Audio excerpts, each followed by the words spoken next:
Salam sejahtera untuk kita semua. Apa kabar semua? Saya berharap kita semua dalam keadaan baik-baik saja. Sebelumnya, apakah sudah ada yang mengenal saya? Seperti pepatah berkata, tak kenal maka tak sayang. Kalau begitu, izinkan saya memperkenalkan diri saya. Perkenalkan, nama saya Kezia Dwi Tamunte dari kelas 92. Di sini, saya ingin menyampaikan pidato saya yang berjudul Keluarga Mandiri di Masa Pandemi. Seperti yang kita ketahui, bahwa pandemi COVID-19 di Indonesia belum juga selesai. Bahkan, banyak dampak dari pandemi COVID-19, seperti banyak pekerjaan dirumahkan ataupun diberhentikan, yang membuat banyak ekonomi menurun. Saya juga merasa banyak keluarga yang kurang bijaksana dalam mengatur perekonomian mereka di masa pandemi ini, sehingga melibatkan seorang anak ikut bekerja, di mana seorang anak yang seharusnya belajar, namun karena ekonomi terpuruk, seorang anak terpaksa harus ikut bekerja bersama orang tua. Di masa pandemi ini, peran keluarga sangat penting dalam mengatur perekonomian keluarga tanpa melibatkan seorang anak ikut bekerja.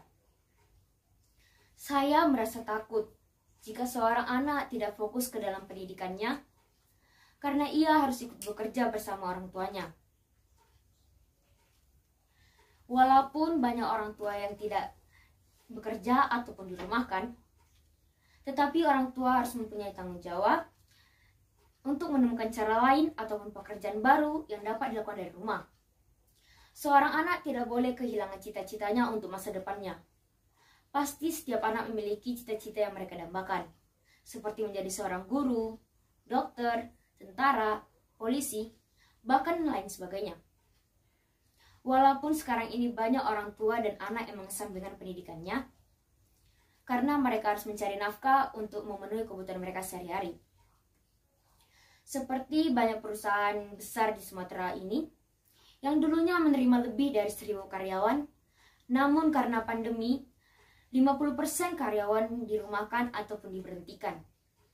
Jika kita ingin pandemi ini segera berakhir, maka mari kita patuhi protokol kesehatan sehingga kita dapat bekerja dengan normal dan menstabilkan ekonomi. Di masa pandemi ini juga kita dapat menemukan cara lain untuk menstabilkan ekonomi, seperti kita memanfaatkan lingkungan sekitar kita.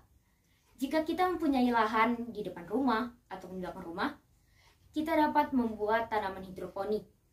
Dan jika tanaman hidroponik itu berhasil, kita dapat mengurangi pengeluaran biaya ekonomi kita. Dan jika kita lebih giat lagi mengurus tanaman hidroponik, kita bahkan bisa menjualnya dan menstabilkan ekonomi keluarga kembali. Sekarang ini juga, media sosial banyak digunakan untuk bisnis online. Karena bisnis online sangat praktis dan mudah untuk pemasaran dan penjualannya. Apalagi saat ini, media sosial sangat mudah diakses oleh semua orang. Dan pekerjaannya juga lebih mudah. Ada juga cara lain agar kita dapat menstabilkan ekonomi keluarga, yaitu dengan cara kita berternak ikan lele. Dengan kita menggunakan terpal dan bibit unggul ikan lele, kita akan bisa mengurangi pengeluaran. Bahkan jika ternak lele kita berhasil, kita dapat menjualnya dan kita mendapatkan kembali pemasukan dan ekonomi yang stabil. Jika semua keluarga Indonesia memiliki kreatif seperti itu, maka semua ekonomi keluarga di Indonesia juga akan stabil. Maka dari itu, di masa pandemi ini yang hanya dibutuhkan adalah kekreatifan seseorang dalam menstabilkan ekonomi. Dan tanpa melibatkan seorang anak ikut bekerja. Oleh karena itu, mari kita patuhi protokol kesehatan, jaga jarak, tetap di rumah, agar pandemi COVID-19 ini segera berakhir. Sekian dari pidato saya ucapkan terima kasih.